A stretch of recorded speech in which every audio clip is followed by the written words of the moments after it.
Hello!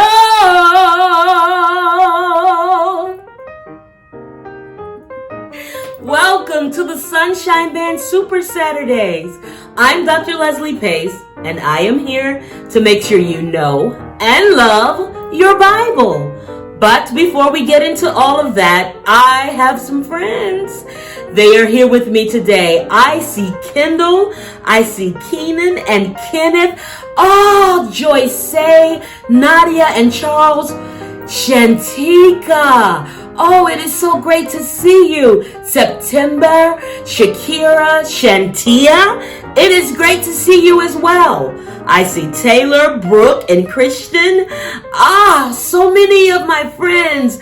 I am so happy that you were able to be with me today. We have a very special lesson with you in mind. Are you ready? Are you really ready? Yes, then let's get into it. I will be reading Joshua, the first chapter, verses 1 through 5. I will also be using the Children's International Bible. It will read a little different from your King James Version, but it will not change the meaning. All right? Let's read. Joshua 1:1. Moses was the servant of the Lord. Joshua, son of Nun, was Moses' assistant. After Moses died, the Lord said to Joshua, "My servant Moses is dead. Now you and all these people go across the Jordan River. Go into the land I am giving to the people of Israel. I promised Moses I would give you this land, so I will give you every place you go in that land. All the land from the desert in the south of Lebanon in the north will be yours.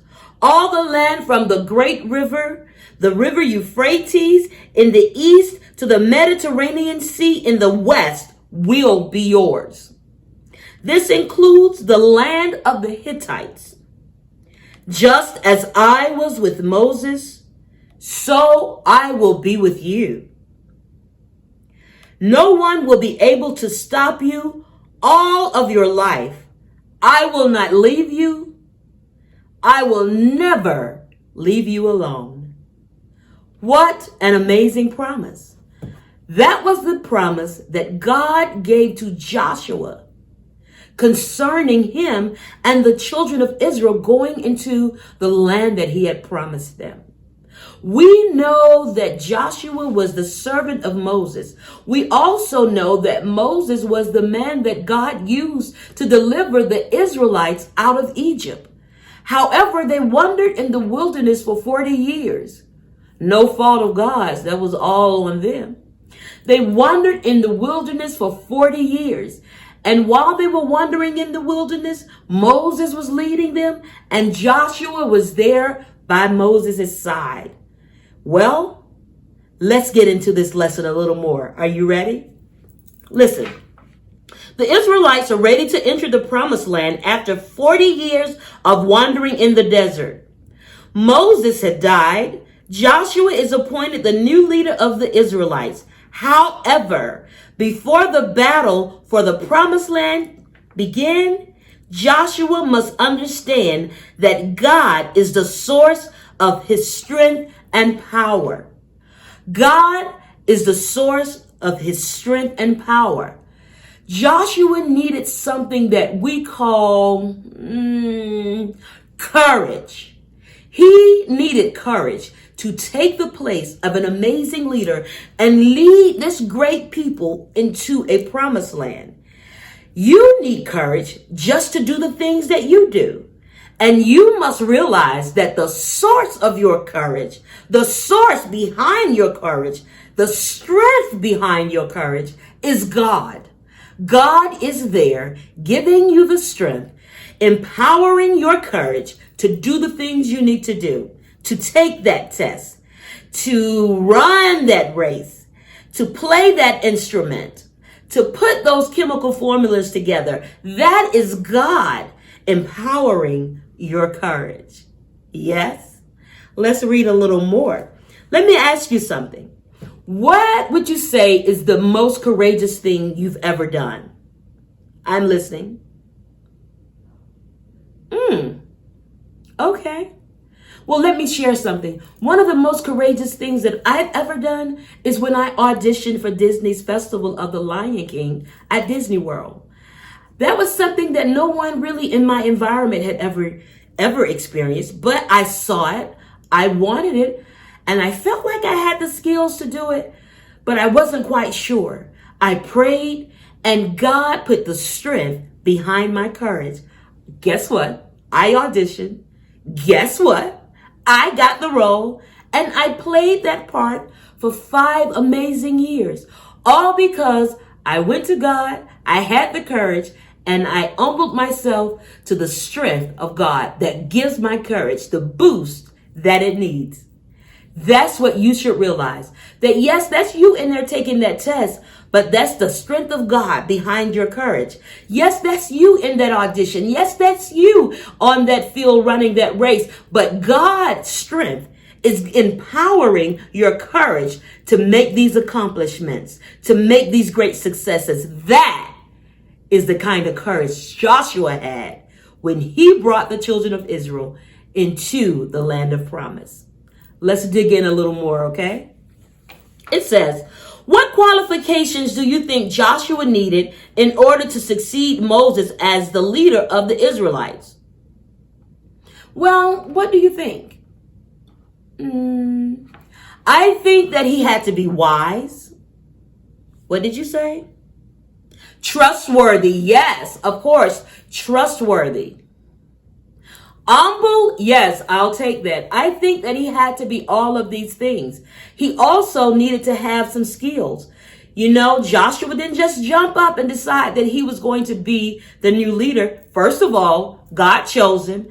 And secondly, what is really important is that he's been Moses' assistant for many, many years. So he was always already doing some of the duties that he would now have to perform as the leader. He was this kind of like the third or the second person in charge, but he was still watching Moses and being mentored by Moses in order to do what he is doing now. Now, I'm sure Joshua didn't think one day I'm going to be the leader. He was just being a servant. But all of those things that Joshua learned being Moses' assistant was now coming into play. Guess what? All the things that you are learning now will eventually come into play in your life in some kind of way. Oh, you hate math, but you want to be a millionaire, so you need to know how to count those millions.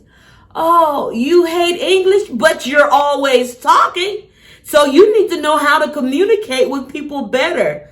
You hate chemistry, but you're always mixing up things and making things work. So you need to understand how these things work now so that when you get older and God empowers your courage, that you can accomplish great things like Joshua did. Yes. It's coming together for you, right? Yes. So stop having an attitude. Go on and do your math. Stop being a little upset. Go on and learn that English. Go on and get those formulas together. Do all of those experiments because they are working together to make you a better person. And they will come in line one day. I know this. I'm older. Let's think. What do you think? Well, how do you think Joshua felt when he heard the words from the Lord saying that I will never leave you? I will always be with you. That's kind of a big promise to make to a person. You've got to be amazing to make that kind of promise. And guess what?